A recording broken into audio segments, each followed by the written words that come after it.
Bé, bona tarda a tothom i moltes gràcies de nou por ser aquí, amics de la India, al curso El alma, la actualidad de la vida. Hoy vamos a hacer la sesión 27. Hemos tenido 27 oportunidades, 27 ocasiones con esta, de trabajar el tema del alma. Y si completamos la lección que he preparada, al final vais a leer toda la lista que hay prevista de sesiones hasta final de año. Quedan bastantes. Os dije que en el mes de septiembre tendríamos una semanal, pero después, en octubre, noviembre y diciembre, tendremos dos. Si todo va bien, no pasa nada especial, acabaremos el día 22 de diciembre, el día del sorteo de Navidad, del gordo de Navidad, acabaremos con la sesión no sé cuántos. Luego os enseñaré la lista. Bien, ¿os acordáis lo que hablamos la semana pasada sobre el tema del alma? Pues finalizamos en la diapositiva número 11, me parece, ¿verdad que sí? Finalizamos con esta diapositiva. Decía el tibetano, esto y su capacidad de proyectarse en la inmensidad del universo rige la extensión de su conocimiento en cualquier momento. La capacidad de la conciencia de proyectarse en la inmensidad del universo. Pero claro, aquí nos podríamos formular lo siguiente. ¿Qué capacidad tenemos los seres humanos de proyectarnos en nuestro medio ambiente? ¿Somos capaces de proyectarnos como almas en nuestra familia, con nuestros amigos, con nuestros hijos, con los compañeros de trabajo, con nuestros asociados de asociaciones culturales, filosóficas, como Amigos de la India, por ejemplo? ¿Somos capaces como almas de proyectarnos en ese medio? Si lo somos, entendemos el principio que mueve al alma, que es la interconectividad total con el resto de almas. Si no lo hemos conseguido todavía, es una asignatura pendiente para nosotros. ¿En qué fase estamos? ¿En la fase de poderlo manifestar o en la fase de ya lo haré, no me ha llegado todavía, no lo acabo de entender, para mí esto no es, etcétera, etcétera? Si estamos en la fase de que ya lo hemos percibido, debemos hacer un esfuerzo aún mayor para interconectarnos con el resto de los miembros del grupo. No olvidemos que el alma funciona mejor, se manifiesta mejor cuando es en grupo. Sí que somos una entidad aislada, en principio, aislada como conciencia, sobre todo en la percepción que tenemos nosotros en nuestra conciencia, que parece que está aislada. Pero eso es desde el punto de vista limitado que tenemos de abajo. Si estuviéramos arriba, veríamos que en realidad formamos parte de un grupo mayor, formamos parte de todo lo manifestado en el planeta Tierra y por extensión en el sistema solar. Y si me apuráis, os diré que también en la galaxia y con el resto de galaxias que componen lo que conocemos como cosmos, etcétera, etcétera. Pero como se nos escapa la comprensión de todo ese fenómeno, hemos de aplicar la analogía y decir que como es arriba, es abajo. Por lo tanto, si somos conscientes de expresarnos en ese grupo, en este grupo en el que vivimos, de almas encarnadas en este momento, podremos entender ese potencial de desarrollo de conciencia que se expresa a través de esa percepción. Conciencia personal, criterio basado en la experiencia. Perdón, ¿lo de proyectarse no lo entiendo? ¿Cómo? ¿Proyectarse qué quiere decir? Proyectarse es manifestar tu alma en el grupo. Pero como proyección. A ver, vamos a ver. Imagínate el grupo de Amigos de la India, el grupo de los jueves de meditación o el grupo de personas que vienen a las clases, al curso del alma, la cualidad de la vida. Si somos capaces de proyectarnos como almas y no como personalidades, manifestarnos. Proyectarse en este sentido significa lo mismo que servir, es decir, manifestar el alma, lo mejor. Es decir, actuar como almas. Entonces, uno viene al grupo de estudio, porque esto es un grupo de estudio, lo hacemos de manera visual para que sea mucho más interesante, se pueda captar mucho mejor, le ponemos colores, le ponemos a veces imágenes, para que sea mucho más atrayente al estudiante. Pero en el fondo lo que estamos haciendo es el clásico estudio de un libro. En este caso, hemos cogido el libro recopilatorio de las enseñanzas del tibetano y de la Alice Bailey sobre el tema del alma. Ese libro lo recopilaron unos estudiantes, no recuerdo, no sé exactamente quién fue, porque esto es anónimo, el trabajo que lo hizo, y realmente hay unos cuantos libros recopilatorios de las enseñanzas del tibetano. Este es El alma, la calidad de la vida, es muy interesante. Hay otro que es una maravilla, que es Sirviendo a la humanidad, y reflexionen sobre esto. Y luego, porque eso es una coletilla que el tibetano ponía en sus escritos cuando quería dar a los estudiantes un poco más de interés, y les había velado algo en los textos anteriores, les dejaba caer eso, reflexionen sobre eso. Es decir, esfuérzate porque a través de este pensamiento simiente, pues tú te vas a motivar y vas a descubrir lo que yo te quiero transmitir, pero no te voy a transmitir en palabras porque no quiero. Te lo quiero transmitir, pero no te lo quiero transmitir con palabras. Quiero que te esfuerces. El tibetano utiliza esa técnica, todos los maestros de la jerarquía realmente trabajan de esa forma y lo que hacen es insinuar. Cuando te insinúan esto y lo otro y aquello, sería interesante hacer esto porque creemos que... Generalmente la frase que se suele recibir es sería interesante este tema o hacer una pregunta relacionada con algo del servicio. Automáticamente, cuando uno reflexiona pasado un tiempo, porque a veces es muy difícil captarlo a la primera, tú lo que te das cuenta es lo que te ha dicho es ponte a trabajar en esa línea porque ahí hay algo que tú vas a descubrir que te va a ir de maravilla descubrirlo y sobre todo el grupo se va a beneficiar. Cuando se nos insinúa que tenemos la capacidad de proyectarnos en la inmensidad del universo, también se nos dice que esta conciencia personal es totalmente impersonal al mismo tiempo, es capaz precisamente de proyectarse en el grupo. ¿Cómo hemos de entrar por la puerta a la reunión de estudio?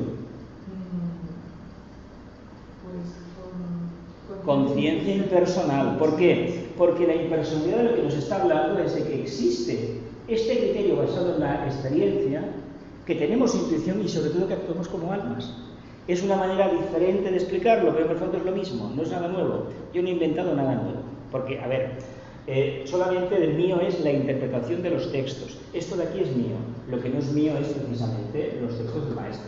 Esto yo lo dijo él, que a pesar de haber pasado 80 años o 90, os tengo que decir en algunos temas que parece que fue escrito ayer. Porque esto que hemos leído en el grupo de meditación sobre el psiquismo, parece que fue ayer que lo escribieron, porque estamos exactamente lo mismo. Cuando hemos tocado los problemas de la humanidad y el tibetano nos dijo, ¿os acordáis del curso ese? Que llevamos un montón de sesiones, que este trimestre tendremos una también, porque este año habrá solamente una por trimestre, o sea que tendremos 3 clases. Te dice que todo está basado en que la humanidad recibió y no compartió, es decir, recibió unos dones del espíritu, del reino vegetal, del reino animal, de la naturaleza, del creador, recibió la potestad de unos dones de una inteligencia y no compartió esas cualidades con los demás. Si tú no compartes, tú no tienes ningún derecho a invocar. Y si estás invocando y no compartes, ¿qué hay? Una fricción. Y esa fricción nos acabará generando un conflicto, que es lo que tenemos en la humanidad. Le llamamos problema a todo aquello que no somos capaces de solucionar y que no entendemos porque nos parece normal que uno se enriquezca a costa de los demás. Pues de normal no tiene absolutamente nada. Es una manipulación y una aberración en el sentido de que tú no tienes derecho a tener aquello más de lo que realmente necesitas para vivir. Pero para llegar a esa etapa de acuario, de conciencia acuariana superior, hay mucho karma que limpiar. Dime. No, es que estaba pensando que a nivel práctico, a nivel de día a día, a nivel... Sí. Entonces, con proyección, yo es lo que intento hacer, es en cualquier grupo, en cualquier momento, en cualquier conversación... Manifestar el alma, lo más elevado, lo más impersonal. Bueno, hasta donde llega uno, claro. ¿Me entiendan o no me entiendan? Es diferente, exacto. Entonces, bueno, pues lo que hago, y a veces veo que se pueden hacer pequeñas oberturas. Pero Jesús, ¿qué es manifestar el alma? ¿Ser como tú eres? No, manifestar el alma es manifestar lo mejor de ti, lo más arquetípico. Lo que todos sabemos, lo que se nos enseñó en primaria, en la primera etapa, no criticar, no mentir y sobre todo, muy especialmente, pensar correctamente. El tema de manifestar el alma lo asociamos demasiado al tema del mundo del deseo porque, a ver, el budismo nos lo enseñó, el gran avatar, me parece que es el décimo mensajero de Vishnu, sí, porque Krishna era el 9º y Buda ha sido el 10º mensajero de Vishnu y el Buda Maitreya, el actual Cristo, cuando aparezca otra vez, será el 11º mensajero de Vishnu. Lo que nos dijo fue que en el deseo radicaba la raíz de todos los males que nos acosan en esta encarnación. Entonces, ¿qué sucede? Que esa capacidad que tenemos de identificarnos con la materia resulta que nos liga a la materia. Por lo tanto, ¿cómo nos sustraemos a eso? ¿Renunciando al deseo? No, utilizando la identificación con las cualidades superiores. Esa cualidad de identificarte con las cualidades superiores, es decir, la inofensividad, la correcta palabra, el olvido de uno mismo, obliga necesariamente a que el corazón se expanda, porque lo que no le podemos decir a la gente es que ame al prójimo. No se lo podemos decir, y voy a decir el porqué. El gran error de los cristianos, algunos cristianos, y sobre todo de la tradición esotérica, ha sido decirle a la gente que tenía que amar, pero no explicarle que tenían que ser primeramente inofensivos, que tenían que tener una palabra correcta, no tenían que herir con la palabra. Se supone que de pensamiento nadie sabe si estás pensando mal, el que es sensible lo capta, pero la palabra indica mucho. Sí que es verdad que hay que reconocerlo también, cuando estudias la psicología esotérica, los rayos, que no es lo mismo tener mala leche, por ejemplo, que tener un primer rayo. Ojo, no confundamos, en los países muy devocionales, muy atlantes, se interpreta el primer rayo como tener un mal carácter, y no es eso. Eso es un problema del receptor del mensaje. De lo que se trata es de que manifestemos, precisamente proyectemos lo mejor, esta capacidad de identificarnos incluso con la parte oscura, pero haciendo ¿qué? Manifestando la parte positiva que llevamos dentro. Nunca combatir el mal. Eso erradiquémoslo de la cabeza. Aceptarlo, ¿no? El mal está ahí, hace su trabajo. No nos identifiquemos con el mal, pero nosotros tenemos la obligación de hacer exclusivamente el bien. No nos engañemos con esto. Lo que nos ha enseñado el mal a lo largo de la historia es que nosotros somos duales. Una de dos, ¿a quién quiero servir? ¿A ese ser maravilloso que cada día me alumbra, que identificamos como el sol físico, o a esa forma muerta que por las noches me llama la atención porque brilla de una manera que a mí me parece que es plata, pero resulta que no es plata, que es al astral? ¿A dónde nos vamos? Yo recomiendo personalmente que nos encaminemos hacia el sol, hacia el alma, y dejemos la personalidad, que es esa, la luna, en otro sitio. Porque cuando a la medida que nos acerquemos al sol, al alma, la personalidad será capaz de irradiar como la luna llena. Por lo tanto, tenemos una oportunidad de oro para hacer el cambio. Ese cambio en el tiempo viene generalmente manifestándose desde hace muchas encarnaciones. En un momento puntual podemos tener una gran crisis de orientación. Hemos de renunciar a algo que nos identificamos con ello desde vidas y vidas y vidas. Bienvenido el día en que tuvimos que renunciar a las bravas, a algún tema, a alguna cuestión, a alguna adherencia, porque a partir de ese momento nos pusimos las pilas y cogimos una carrera increíble, una aceleración increíble. No sé si en vuestras vidas eso habrá sucedido, pero en la mía por lo menos sí. Y lo que debemos tener en cuenta es que esta capacidad de proyectarnos en el grupo está asociada a esto, a una conciencia personal que se ha vuelto impersonal, un criterio personal que está basado en la experiencia y una intuición, una captación automática, directa de la verdad, que cuando intentamos utilizar la mente concreta resulta que se nos va por el desagüe, porque no tenemos argumentos, porque esto es arquetípico, la intuición, y lo que nosotros queremos trabajar es con una herramienta que es mide, pesa, divide, corta, analiza, criba, y esto no, esto sabe dónde están las llaves escondidas y no empiezas a racionalizar dónde las dejé, entré por la puerta, cerré la puerta, cogí el teléfono, cerré esto, no sé qué, le di de comer al gato, apagué la luz.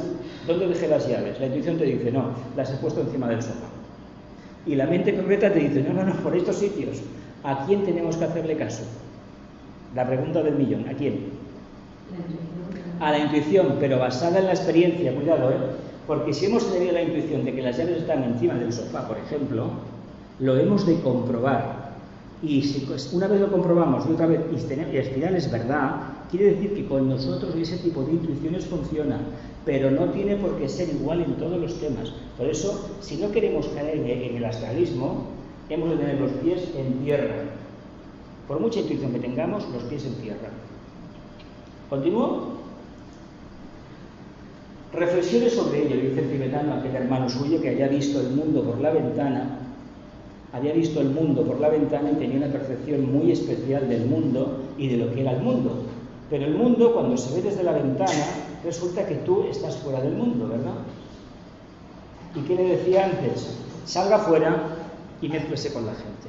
Que el discipulado actualmente se hace en la calle, en grupo. No se hace uno recluido en un convento y en un monasterio, a pesar de que será necesario cierto tipo de retiros, de meditaciones avanzadas, de silencios prolongados, pero no mantenerlo como actividad normal. Lo que hemos de tener es ese retiro interior en la vida diaria, es decir, estar en la calle conduciendo un autobús y tener esta vida subjetiva, que eso es lo importante para el discipulado. Continúa el tibetano: reflexiones sobre ello, hermano mío, y a través de la ventana de la mente vea esa luz que revela al ángel, que a su vez vela y oculta la grandiosa deidad desconocida, aunque viva y vibrante. Hermosísimo, ¿verdad? Poético. Repetimos: reflexiones sobre ello, hermano mío, y a través de la ventana de la mente, vea esa luz que revela al ángel. ¿A qué ángel se refiere? Al ángel solar. De hecho, el alma es un remedio del ángel solar, una pequeñísima aportación. A su vez, vela y oculta la grandiosa deidad desconocida, aunque viva y vibrante. ¿Qué deidad es esta? ¿El logos o la propia mónada? La mónada. En este caso lo mismo porque, a ver, forma parte del sol, forma parte del logos, como chisma. Es muy curioso, luego veremos también al final, si llegamos, lo que significa el número 5, que son los números de libros. En la lista lo tengo al final, pero no sé si nos dará tiempo. ¿Cómo se consigue esto? Con estudio, con meditación, con reflexión, con servicio, con vida identificada y con vida grupal. Con vida grupal. ¿Vida identificada qué significa? Identificada con el alma, con la conciencia grupal. Porque claro, esto está asociado, a ver, estudio, meditación, reflexión, servicio. Si reflexionamos, ojo, porque lo que nos llegue vía intuición de la reflexión lo tenemos que manifestar en la actividad que hagamos, ¿eh? El estudio equivale a la meditación. Cuando el estudio es profundo es lo mismo que hacer una meditación. Un científico dice: los científicos no meditan. ¿Cómo que no meditan? Y estar delante de un ordenador horas y horas analizando, por ejemplo, las cadenas del ADN de un virus, o de algo, de lo que sea, de un oncogen de estos del cáncer. ¿Creéis que eso no es una meditación? Eso es una grandísima meditación, y algunos de ellos alcanzan el estado de contemplación. Y si no, mirad las caras de algunos científicos, en algunos se ve una mirada, a ver, dura, de no dormir, de estar como siempre buscando algo, les falta algo, pero en otros se nota una paz tremenda. Y esa paz tremenda, esta mirada que se parece entre el sexto y el segundo rayo, eso es el amor a la verdad. ¿A través de qué? Del estudio, de la investigación. El quinto rayo es un rayo maravilloso para trabajarlo. Ahora, son muy pocos los que lo puedan trabajar de una forma amorosa. Creo que bien con la investigación, la verdad es que sí, que es una persona que luego lo compagina con la música. Yo creo que es un ser maravilloso. Exactamente, un alma noble. Yo os recomiendo que miréis en internet la cara del científico alemán Max Planck, el que empezó a hablar de la física cuántica y un instituto de Alemania. Mirad la cara y francamente él y la de otros muchos, y se les nota una grandeza de miras increíble. El quinto rayo se manifiesta, el actual Papa Francisco tiene un quinto rayo, vamos, a mi modo de ver, bastante claro, ¿eh? Parece un sexto, pero no lo es, ¿eh? Se nota como una paz interna de alcanzar un conocimiento, una información que ya no es aquello ya material, sino que es una cosa abstracta que está aposentada. Y ojo, porque el quinto rayo parte de la mente concreta, vía el estudio y todo eso, precisamente la identificación con el todo, a la mente abstracta. Pero es a través de la investigación. Por eso os decía antes, ojo con dar por sentado el tema de la intuición si antes no hemos investigado lo que es la intuición. Porque la intuición realmente la vamos a desarrollar en la medida en que todo esto lo podamos comprobar. Tengo la intuición de que ahora llegaré a mi casa y me estará un familiar mío que hace tiempo que no veo. Vale, de acuerdo. Si llego a casa y eso es así, sí. Y si otra vez me pasa lo mismo y otra vez es así, funciona. Pero si es un sueño más, olvidémonos de ese tipo de intuición. Investiguemos dónde teníamos la atención nuestra, sobre todo el deseo, para que eso se haya producido así. Allí donde pongamos el punto de deseo, así serán las intuiciones que tendremos. Por lo tanto, ¿qué hemos de hacer? Estudio, reflexión, servicio, vida identificada, vida grupal. ¿Le vemos la grandeza? ¿Veis cómo el alma es maravillosa? ¿Y es muy sencillo estudiar al alma? ¿Sí o no? Venga, siguiente diapositiva. Todo ser humano, dice el tibetano, es en realidad un vértice en miniatura en el gran océano del ser, en el cual vive y se mueve en incesante movimiento hasta que el alma exhale sus alientos sobre las aguas. Me detengo aquí. ¿Qué quiere decir esto? ¿Exhale su aliento sobre las aguas? Sobre el mundo del deseo, sobre el mundo de lo que ha de nacer. Sobre las emociones, ¿no? En un principio, la partícula La, o el espíritu La, estaba volando encima de las aguas primigenias, doctrina secreta, si no me equivoco, y acabó encarnando en esa sopa primigenia que los científicos le llaman sopa de neutrinos.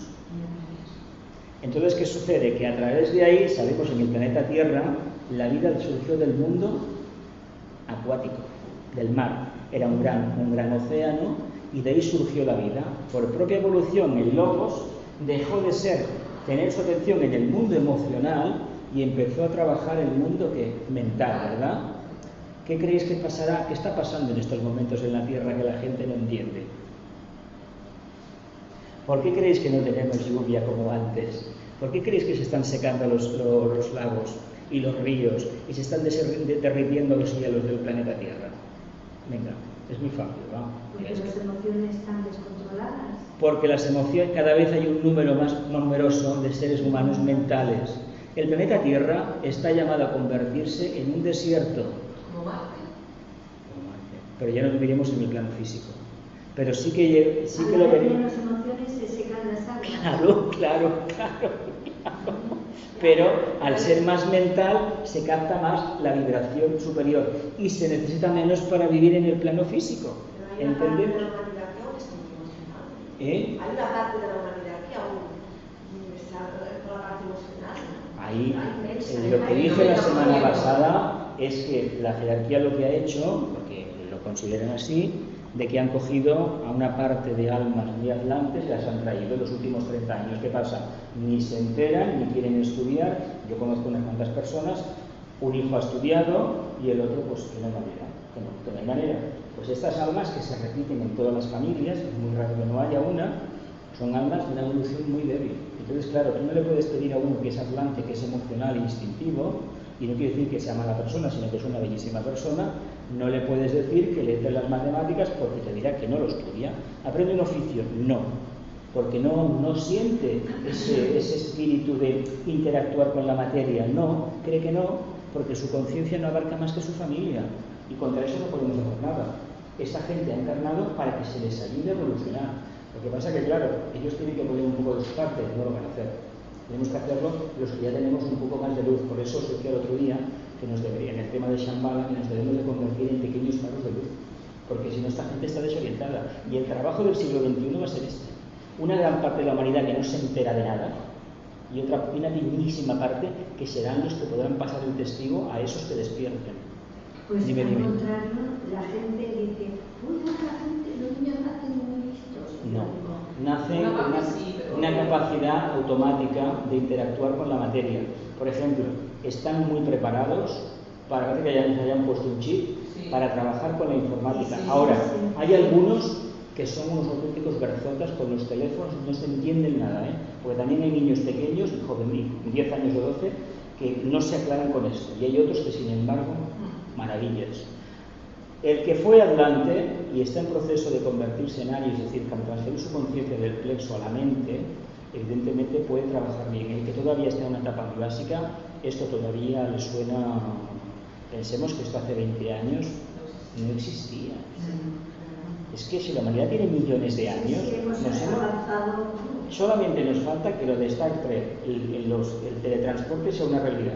Porque entonces sí que descolocaríamos a la gente, acostumbrados unos a los trenes de vapor, otros ya quedan muy pocos. Pero yo me acuerdo al carro, a la carreta. Existía el tren donde estaba el tren y al tren se iba en una carreta, en un carro. El que tenía carro y el que no andando, encima de un burro. Sí, era así, en el campo era así. Hemos pasado Mira, todo eso. yo he conocido gente en Barcelona que vivía en Gracia y iba a trabajar a Sants, y se iban siguiendo las vías del tranvía, porque así no se perdían, bajaban todo desde arriba, la gran vía a la derecha, hasta llegar a Sants, y eso cada día, a principios del siglo XX, hasta pusieron el metro, y bueno, pero esto me acuerdo haberlo escuchado. Bueno, pues imaginaos ahora que de golpe por razón, teniendo ese bagaje, gente que ha visto eso, ya quedan menos, inventemos el teletransporte. No, mire, usted se pone aquí y automáticamente aparece en su casa, en la puerta de su casa. A ver, hay gente que no ha entendido una cosa tan sencilla de que ya no te dan las compañías aéreas un billete de avión, te dan un número. Y eso eres. Y hay gente que no, que quiere su billete. Señor, que no se dan billetes ya, que ya no toca. Claro, nosotros lo entendemos porque nos hemos interactuado con ello. Pero imaginaos la gente que tiene 90 años, que lo mucho que tuvo en su casa fue un teléfono, o una radio, un televisor en color. Eso de los ordenadores, los niños no, los niños vienen ahora, vienen en ese ambiente. Que todavía falta mucho profundizar el tema de la interrelación telemática, todavía falta mucho. Pero lo importante es que ya está sembrado y eso al final nos va a dominar. Hay un peligro de que nos esclavice, lo hay, de que nos atrape, de que hayamos cambiado una cosa o la devoción a un ideal por la devoción a la máquina. Eso existe ya, lo estamos padeciendo.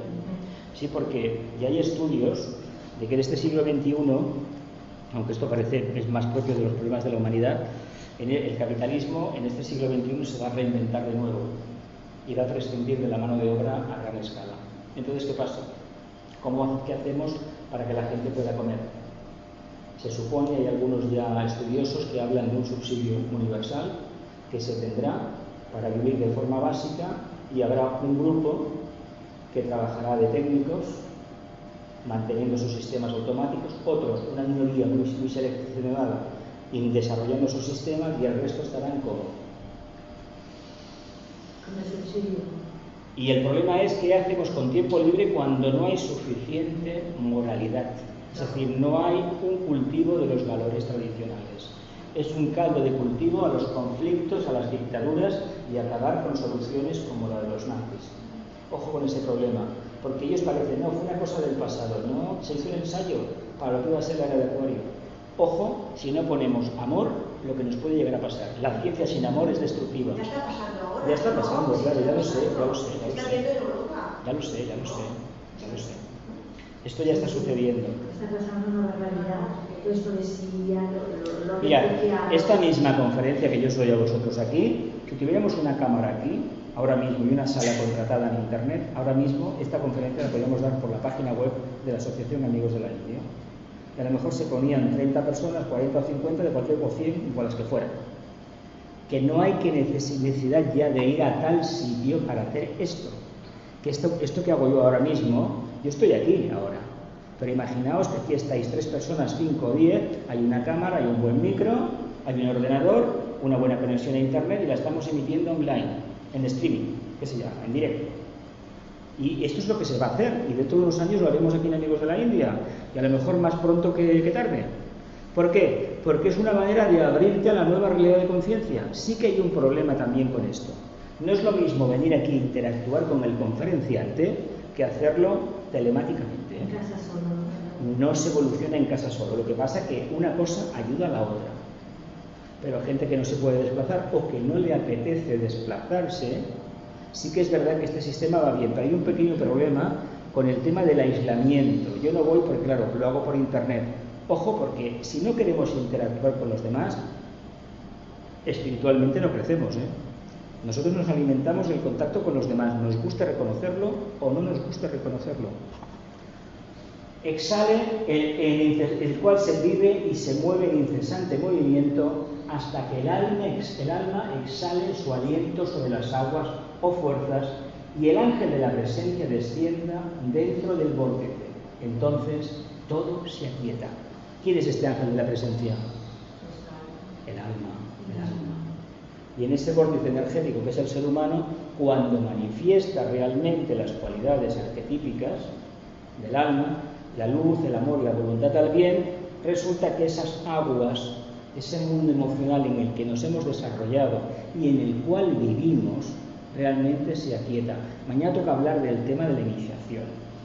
Y os he preparado una serie de diapositivas, que ya os lo digo hoy a los que habéis venido, que lo que nos habla al principio es una imagen preciosa, pero todas nos señalan una meta, allá. Uno que busca la luz, otro que busca el sol, otro que se ve un camino, porque la iniciación como la manifestación de estas cualidades en el mundo de la forma a través de la conciencia no deja de ser un camino aspiracional, un camino propio del sexto rayo, arquetípico. Allí está la meta, allí. Pero ¿dónde estoy yo? ¿Allá o acá? Estoy aquí, ese es el problema. Esto es lo que yo os decía con los pies en tierra. Ojo con este tema, porque intuición tenemos todos. Mira, voy al metro y seguro que hay una avería. O seguro que, mira, os ha tirado alguien, porque está de moda ahora, desgraciadamente. Claro, pero no es lo mismo eso aplicarlo a la conciencia, porque yo todavía no estoy allí, en la meta, en la cima de la montaña.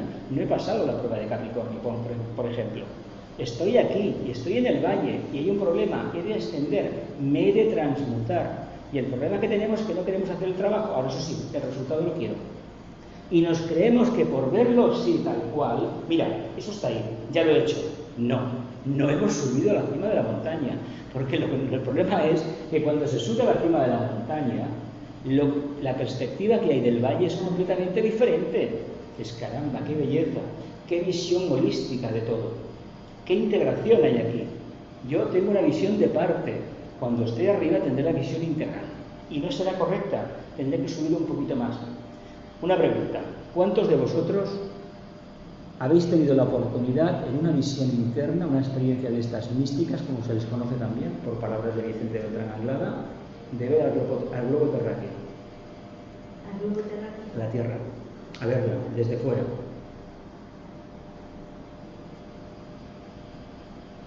¿La habéis visto alguna vez? En una visión, en un sueño, en una meditación, habéis visto el planeta Tierra. ¿Habéis visto, no? Yo cuando hacíamos los problemas, al final os ponía el mapa de la Tierra abierto, ¿no? Y os decía, ¿qué os indique, qué os motiva esta imagen? Cada uno decía una cosa. Hubo una persona que dijo el amor. Si el planeta Tierra no nos evoca amor, la visión del planeta Tierra, que puede ser muy astral, puede ser muy detallada, muy mental, depende, no importa. Si lo viéramos esotéricamente no tiene la forma que tiene, tendría otra cosa, pero eso ya es tanto de cada uno. Eso ya no nos meteremos ahí.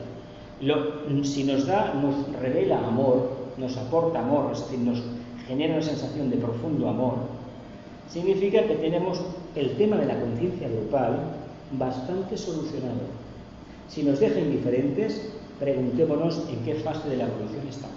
Hombre, es nuestra casa, ¿no? Sí, pero no es exactamente así. Es nuestra casa, sí, perfecto, no te lo discutiré. Pero no todo el mundo lo percibe igual. La gente emocional tiene tendencia innata a identificarse con eso, pero con la forma física. Por eso cuando se enteran que las selvas retroceden y desaparecen los animales, etcétera, etcétera, y no sé cuántas cosas más, se asustan. Ojo, estamos viviendo en la misma casa y no todos los habitantes de esta casa tienen el mismo nivel de conciencia. ¿Por qué creéis que hay tantos incendios forestales en España? Aparte de que hay intereses inconfesables de hacer no se sabe qué. Eso lo diremos ahí. ¿Por qué creéis eso? ¿Por el sol? ¿La naturaleza que se revela? ¿Qué creéis que hay detrás? Hay ciudadanos cada vez más mentales. Porque es una forma de mala uva, ¿no? Eso sería la parte emocional. Pero ojo que con la parte emocional hemos invocado los espíritus del fuego y eso es más propio de una cosa, de algo mental. Por ejemplo, el sexto rayo. Tan famoso sexto rayo resulta que viene por Sagitario, que es fuego. Por lo tanto, la percepción que tenemos del sexto rayo es falsa. Resulta que es de lo más mental que hay y es Neptuno, el señor de las aguas. Pero a ver, ¿cómo va a ser Neptuno el señor de las aguas? Y va a ser fuego. Es que a esos niveles es fuego. Y señala de dónde vendrá lo que transmutará la humanidad, al centro de la galaxia. La flecha, el arquero. ¿Somos arqueros o todavía somos aquel bicho que era un caballo y era un ser humano? ¿Cómo se llamaba aquello? El Minotauro, el unicornio.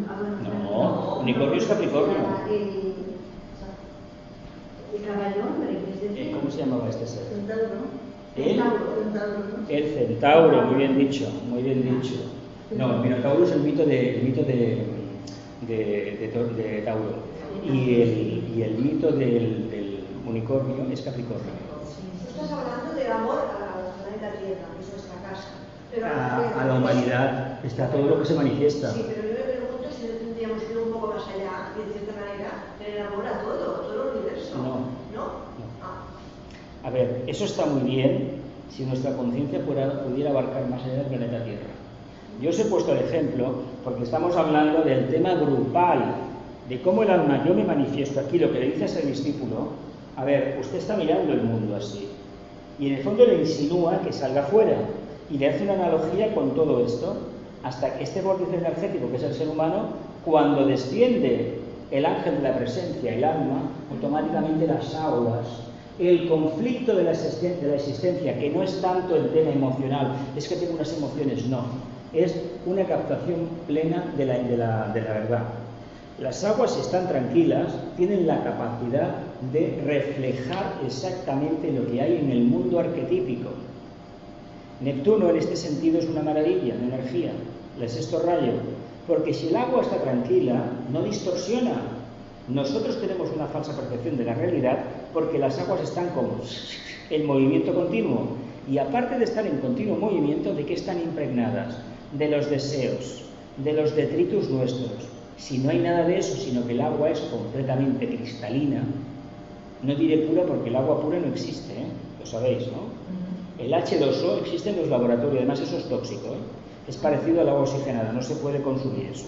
Eso te lo venden como si fuera a decir, es que hemos de ser puros como el agua pura. Usted perdone, pero el agua pura no es apta para el consumo. En todo caso es agua, H2O más sales minerales y carencia de bacterias patógenas y de elementos en suspensión, nada más. Pero eso de que el agua cristalina, el alma tiene que ser como el agua cristalina, quitémoslo de la cabeza, es una mala comparación, una metáfora un poco extraña, ¿no? Pero entendamos esto, ¿en qué punto nos encontramos? ¿Somos capaces de precipitarnos ya en la forma encarnada plenamente y aquietar el conflicto de nuestra existencia, es decir, la percepción que tenemos del propósito de esta encarnación? ¿Sí? Misterio, claridad, verdad, asumible, ángel solar, ángel de la presencia, punto energético, inhalación, exhalación. Exhalación, inhalación, ¿de qué? ¿De qué? La vida está en esto, ¿no? ¿Sobre el corazón? Claro. Es el ritmo. Aquí se nos está hablando de ese ritmo de evolución que necesitamos energético para poder realmente continuar nuestra evolución. Si no somos capaces de asumir esta frecuencia, la que tengamos por evolución, va a ser muy difícil que el punto energético, que corresponde a eso que hemos visto antes, y que el ángel de la presencia, la captación que tenemos del mismo a través del ángel solar, o la captación que tenemos de él intuitiva a través del ángel de la presencia, pueda ser una verdad asumible. Y el misterio ya será una completa claridad. ¿Lo vemos o no lo vemos? Yo no os pongo las cosas fáciles. Mi mente es un poco atlante, bastante atlante, en el sentido de que tiene muchísimas cosas. Muchísimas. Y esas muchas cosas me permiten hacer este juego. ¿Y para qué os lo hago? Pues para que no os quedéis con una cosa, que tengáis un abanico y podáis escoger. Y ese abanico de posibilidades lo que permite al final es tener una síntesis elaborada por vosotros mismos. ¿Lo vemos o no lo vemos? ¿Sí? Siguiente diapositiva. Continúo. Estamos en la número 5. Las aguas agitadas por el ritmo de la vida y más tarde encrespadas violentamente por el descenso del ángel responden al poder curador del ángel y se transforman en una tranquila charca donde las pequeñas unidades pueden entrar y hallar la curación que ellas necesitan. Así reza el antiguo comentario. Fijaos lo que acaba de decir aquí, el tibetano, ¿Qué cosa más trascendental acaba de poner el maestro? Bueno, puso el maestro en su momento.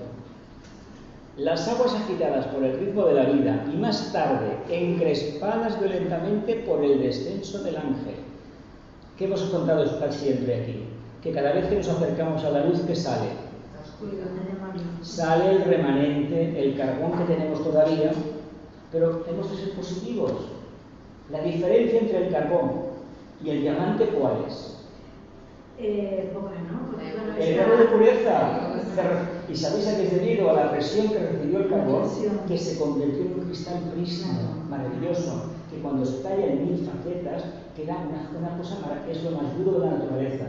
Es una auténtica maravilla, primer rayo. Por lo tanto, ¿qué hemos de hacer nosotros? ¿De la oscuridad a dónde? Haciendo que la catarsis, la transformación, el despertar, asimilando el conocimiento de la mente, la relación mente abstractamente concreta tiene que estar resuelta, ¿eh?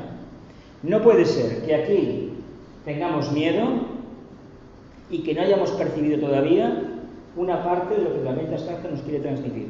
No puede ser que la mente concreta nos conduzca al abismo y la mente abstracta nos dé confianza en nosotros mismos. ¿Qué tenemos mal ahí?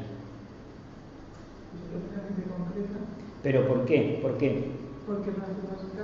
Porque no hemos profundizado suficientemente, ¿verdad? Porque todavía creemos en los prejuicios y en las verdades trilladas y elaboradas por los demás, ¿verdad que sí? Si hiciéramos analogías, correspondencias, esta solución estaría ya. La mente abstracta no nos esclavizaría más. El problema del ser humano en esta encarnación y en todas las que hemos tenido, desde que empezamos a trabajar el tema de la mente, es que la mente ha hecho, como está manchada